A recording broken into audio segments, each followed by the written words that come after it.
The pharmaceutical company known as Merck has filed a lawsuit against the federal government following the passage of the provision in the Inflation Reduction Act that would allow for Medicare to negotiate drug prices on a select few drugs beginning in 2026.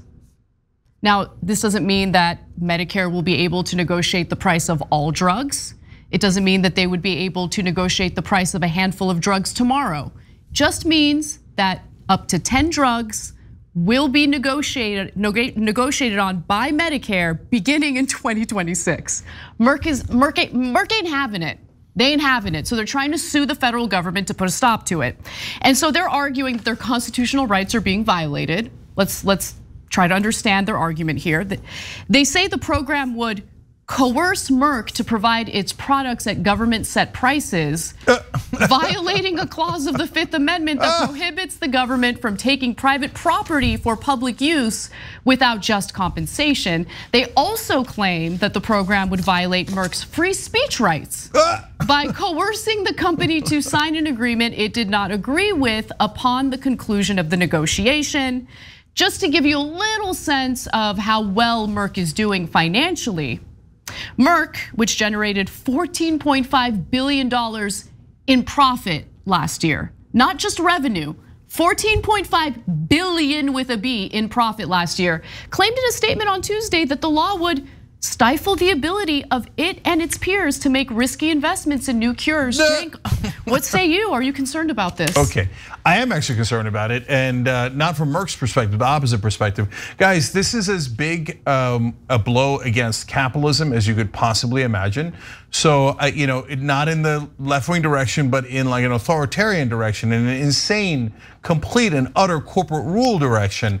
I don't know that anybody on the left or the right would be in favor of this. This is a frontal attack on capitalism, okay? So let me explain why. Merck is saying, now normally you negotiate price on anything, right? You go, whether it's a car, it's you buying something, the government buying something.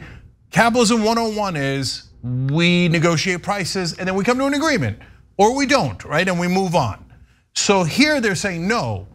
Under the current law, which is already insane and already a giant affront to free markets, you're not allowed, the government's not allowed to negotiate drug prices. Never seen anywhere before, as to my knowledge, anywhere. It's insanity. Where a company says, I will charge you X, and you have no choice in the matter, you must pay me. Right. That's insane. Or that's the current state of affairs brought to you by George W. Bush, Barack Obama, Donald Trump, and Joe Biden. They all agreed to it. They're all intensely corrupt, if you ask me. Okay, so now Merck says, you want to negotiate drug prices? That's against my rights. My right is to charge you whatever I want, and you shut your mouth, and you're not allowed to complain about it. Freedom. That's not how free markets work. And they're like, we're being coerced. Okay, no, you're not. I know. If the government gives you a price that's too low, then you just reject it. You do. Hey, if something costs you $10, you don't have to sell it for $9. You could just wait and see if you can sell it for $11 or $20, or don't sell it at all. Nothing is being coerced at all. This isn't one of the most outrageous lies I have ever seen go to court. Right. So you already described and summarized what most legal experts are arguing. Legal experts are saying there's really no case here, and none. And essentially pointing to these constitutional protections as the defense against this provision is weak, to say the least. The argument here is, look, when it comes to negotiation, there are two parties engaged in that negotiation. Merck does not have to necessarily agree on the price that the Medicare program is pushing for through these negotiations. It's a back and forth. But look, the fact of the matter is, they don't want Medicare or anyone, any healthcare insurer, any health coverage plan to have the ability to negotiate the drug prices and get those prices down. They want to be the ones who set the prices, anything goes, and no one has any leverage in this incredibly broken system. That's part of the reason why here in the United States, even though the National Institutes of Health spend a ton of money on research and development, that's our taxpayer money. They funnel it to the pharmaceutical companies in order to encourage them through the research and development that we're funding to develop new drugs. And they're turning around and they're saying, we're taking all the risk and you don't want us to make a profit, you're setting prices. Everything they're saying here is a lie. And it would be true that they're taking all the risk if us, the taxpayers, weren't at least partially funding their research and development. Now, with that said, No. I just want to say about the risk point. I want to come back to the freedom of speech point in a second too. But on risk, okay, then don't take it. Okay, you're making $14.5 billion in profits, and you're telling me there isn't enough money for you to take a risk to develop new drugs. 100% lie, okay? Because guys, it's the old Warren Buffett line. And Warren Buffett, when talking about higher taxes, he actually was in favor of higher taxes.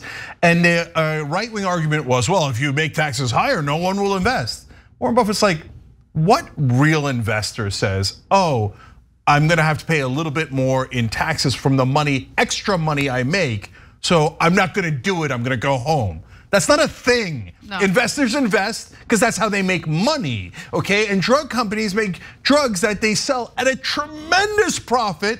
What, they're gonna turn down that profit? Scared money don't make money. No, no, I don't wanna take any risks. I don't want to take any risks, so I'm not going to make any profit. Said no capitalist ever, okay? Okay, so totally absurd. All right. Now, you're already animated, but get a load of how CNBC covered this, because during one of their well-known shows, Squawk Box, one of the hosts really felt the need to squawk quite a bit about this. Let's watch. I can understand both sides on this, and that question, it's a political issue, it's an emotional issue. We want these companies to spend to develop these therapies, and they're the best in the world. And we, coming out of COVID, we're all thankful for the money pharma has invested in their businesses. When the government says, not only in addition to these laws and pricing and how they're going to negotiate, that you have to agree that these rules are fair, and this is where they're contesting this on a First Amendment right. Like, you're asking the drug companies to say, this is great. We think this is totally fair. We have no right to profitability. That's where this seems kind of absurd, and where I think they have a lot of room to push back. Framing this as the federal government claiming that pharmaceutical companies have no right to profitability, that the federal government wants to stand in the way of profitability, is laughable to say the least. And remember what the first iteration of that provision was before Congress chopped it down to the, look, it's better than nothing, but if you look at the first iteration, the end result was pathetic to say the least. The first iteration allowed for, the whole point was to allow for Medicare to negotiate all drugs, as they should be allowed to do. But they whittled it down to 10 drugs that can be negotiated, and that will go into effect in 2026. No, it's a joke, man. It's like 0.1% of the drugs. Biden and the corporate media are a bunch of clown liars pretending that they actually did something big here when they're actually protecting 99.9% of drugs and drug makers. But even that's not enough for Merck, and even that's not enough for CNBC. Understand, these guys are not at all capitalists. They're corporatists, and corporatists hate free markets. They want the corporations, big business, to run everything and to have a monopoly. And to set up absurdities like this where they capture the government to do crony capitalism, and then the government turns around and says, you have to pay, the American taxpayer has to pay whatever they charge. It's unheard of in capitalism. It's total mental ideology. Meanwhile, CNBC, they're making drug companies go into the free market. Did you see their graphic? Tantamount to extortion. But wait a minute, saying you can charge anything you want and the taxpayer has to pay for it, that's extortion. That's like literally the definition of extortion. Absolutely. Look, CNBC is pure, unfiltered corporate propaganda. It's like the meth. It's like Walter White's meth of corporate propaganda.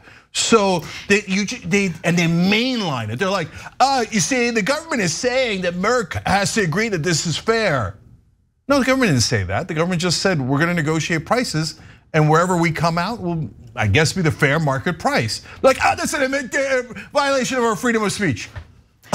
Then every market transaction is a violation of your freedom of speech. Okay. I mean, beyond mental. I'm telling you, this is hilarious because this would, if the Supreme Court says yes to this, it would ironically totally destroy capitalism. So I wanted to just quickly provide some receipts in regard to what types of government subsidies and government grants Merck specifically has received. So most of this funding and most of these subsidies were obtained beginning in 2012. So there's the Good Jobs First Subsidy Tracker. And you can go to that website to see just what kind of subsidies and grants these various companies get. This is for Merck, right? So apparently they get the bulk of their subsidies from state and local governments. And look at that amount. Since 2012, they've received 77 different awards from state and local governments to the tune of $142.9 million. Why? They made $14.5 billion in profit. So why do we have to give them our money? But guys, the reason why I share that with you is because every time they whine about how they take all the risks, understand that they are lying. The government, whether it's the federal government or whether it's state or local governments, will funnel taxpayer money or provide subsidies for these pharmaceutical companies for a variety of reasons. But certainly when it comes to research and development, the federal government gets real active. I mean, look at how much the federal government spent on basically providing research and development money for pharmaceutical companies for the COVID vaccine, right? Because honestly, if you really leave it to the free market, Cenk, let's also keep this real. They're not willing to take the risk on their own. No, they are. That's the investors no way. Without the government helping them. No, they're just bought. They have the government, so they're like, why don't we just make them give us $140 million since we already bought all these guys? Because Anna, so if you're talking about drugs on the edges where you're not positive that it's going to work and it's something you're not sure you could turn a profit on it, they're not going to develop those anyway, okay? But the core of their business is to make very, very, very, very profitable drugs that we can't do without. They are going to do that no matter what, otherwise they're out of business, okay? To say like, oh my God, I was gonna make $14.5 billion in profit. Because you hurt my feelings, I'm not going to. Because you didn't give me a government subsidy, I'm not going to. It's not a thing. No capitalist that's worth their salt that would ever say that. That's absurd. So look, and guys, for like the tiny sliver of experimental drugs that maybe that they would decide not to risk their capital on and just instead take it home and hoard it, etc. For those tiny amount, you think it's worth it that we all overpay by trillions of dollars? No, it's a sham. It's a total and utter lie. Understand there's three parts of America, okay? Three branches politically. There's the left wing, there's the right wing, and there's a corporate wing. Now the corporate wing is tiny, it's like 1% of Americans. American voters. American voters, but unfortunately they control almost all of the power. That is about 90% of the Democratic and Republican parties combined. That's the uniparty that everybody talks about. That is a corporate wing, okay? They're all lying to you. The Republicans are lying to you that they're right wing. The Democrats are lying to you that they're left wing. They only serve their corporate donors, and we've proved it 100 times in every instance when it comes to legislation, okay? But the key is corporate media. They're the ones that do the marketing for all the other corporate machines. And they go, oh my God, if they cannot charge anything they want to you and make you pay the gigantic price of drugs and subsidize it with your taxpayer money, that is extortion on poor Merck. Poor Merck, what are you doing to their First Amendment rights?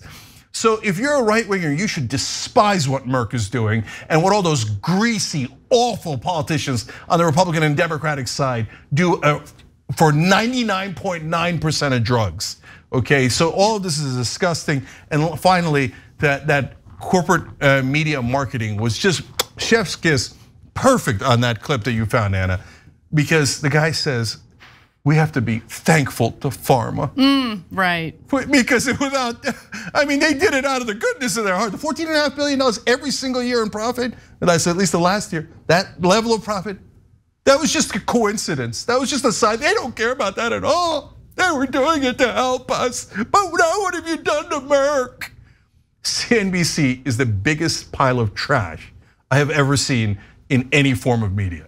Thanks for watching The Young Turks, really appreciate it. Another way to show support is through YouTube memberships. You'll get to interact with us more. There's live chat emojis, badges. You've got emojis of me, Anna, John, JR, so those are super fun. But you also get playback of our exclusive member-only shows and specials right after they air. So all of that, all you gotta do is click that join button right underneath the video. Thank you.